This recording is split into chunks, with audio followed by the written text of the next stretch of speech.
Guys, I think we broke them. They look broken. Welcome back, brothers and sisters. I am Braden. This is Langley Outdoors Academy, and thank you for stopping by. All right, guys, on this episode of Bullet Points, we are going to talk about some things that AOC has said, the queen of progressivism herself, AOC, the enlightened, the genius, or the temper tantrum petulant little child. You guys can let me know what you think in the comments field below, and everything will be linked, because what we're going to talk about today is AOC's very, very bad week and her reaction to that week. Now, this is not just about AOC. This is pretty much representative of everything that we saw this week, particularly around the 3 SCOTUS decisions, one of them being very pertinent to our worlds, the Bruen decision. However, there were also 2 other decisions which we're going to talk about. You've got the West Virginia EPA, and you've also got the Dobbs case. Everything we linked, as I said, I want to hear from you guys in the comments field, and if you think we earned that subscription, we are always looking to get more people in the fold to further our Second Amendment rights every single day, twice a day. We'd love your consideration if we earn that subscription. Thank you so much, and now, let's get it. All right, so here's something that I'm going to just kind of lay out as a hypothesis and an observation. What we're seeing this week is the left completely resisting any kind of SCOTUS rule that they don't agree with. And now the interesting thing is, in all 3 of those cases, I'm about to kind of highlight and tie this together, you're seeing the left that has gone outside its constitutional bounds in all 3 of these different areas. Well, instead of reacting from a standpoint of it's unconstitutional because we crossed our bounds, they're blaming the enforcers of the rules, not their behavior. Now, this is extremely petulant behavior, something that is akin to a child who wants ice cream and doesn't understand that they misbehave so they don't get ice cream. It's kind of like that. But let me show you what I'm talking about. This is big, and all the cases we're about to talk about are linked in the description box below. But let's see what the visionary, the enlightened one, AOC, has to say on June 30th. She was very busy on her Twitter account. We are witnessing a judicial coup in process. If the president and Congress do not restrain the court now, the court is signaling they will come for the presidential election next. All our leaders, regardless of party, must recognize the constitutional crisis for what it is. This is all in reaction to things like the Dobbs case, the West Virginia EPA case, and the Bruen case.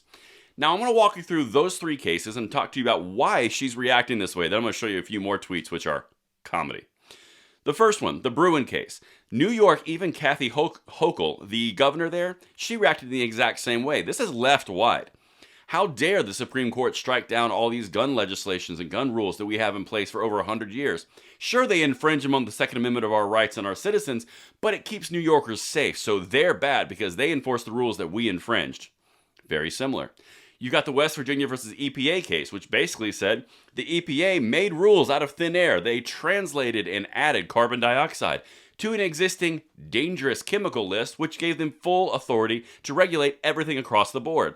They made up a law out of nowhere. That's Congress's job, not a bureaucratic institution's job for interpreting. So that got struck down. Then you've got the Dobbs case, which of course is 10th Amendment related, where the Supreme Court said, guys, this isn't in the Constitution, it's going to the state level. All 3 of those things were completely beyond the pale of the constitutional bounds of each individual party. The EPA case was regulatory authority of bureaucratic executive branch. The Bruen case was infringement of the Second Amendment from the legislative and the executive branch. Then you had the Dobbs case, which again wasn't even in the Constitution and goes back to the state level. Now, all 3 of these things, all of them are infringements that overstep the constitutional bounds, and the left is reacting that the court is the bad person for correcting their actions. And that's incredibly important to understand. But don't worry, because irony of ironies, AOC has another one. Check this out and try not to laugh. At this point, we should be well beyond partisanship, says AOC. Members of Congress have sworn an oath to the Constitution.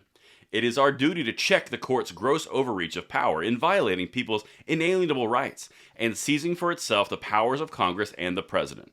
There's so much there. First of all, the ultimate irony of AOC saying we are all about obeying the Constitution and an oath to uphold it, because the woman literally uses it as a doormat every chance she gets. Not to mention the entire point of her wanting to pack the court and abuse the filibuster or destroy the filibuster is so that she can go further and infringe upon the Constitution. Minus that whole irony, Now she's saying that the court has seized the ability of the executive branch and the legislative branch. The court didn't write any laws. They didn't take any legislative branch. The court did not assume any executive power because they didn't enforce anything. They quite literally said, you guys are outside of the bounds. You need to get back in bounds. Well, I'm going to blame the referee because it can't be my behavior. It's got to be the rules. And then I'm going to show you something else because AOC's got alarm bells on her Twitter account, so it's got to be good. Catastrophic. A filibuster carve-out is not enough. We need to reform or do away with the whole thing for the sake of the planet. Now, when she says the whole thing, what's she referring to? Well, this was a tweet that she was responding to, breaking. Supreme Court constrains the EPA's power to regulate greenhouse gases. The vote is 6-3 along ideological lines. So is she saying pack the court or to abolish the Supreme Court completely? I mean, AOC is a visionary and she is enlightened and she's so woke and genius, I wouldn't say she wouldn't do it. But the whole point here is you are seeing across the board when you go from the Bruen case to the executive case with the EPA all the way to the Dobbs case. You are seeing the left break the boundaries, go outside of their rules to get what they want to get done outside of the legislative process. Then when they get smacked on it, they say it's the court's fault for enforcing the Constitution, all the while saying that they have a constitutional obligation and an oath to uphold. The irony? You can't even write this. And I hope that makes sense for you guys. Let me know what you guys think in the comments field below. Let me know if I landed that plane correctly, and I will see you tonight at the 9 p.m. segment. I'm Braden. See you later.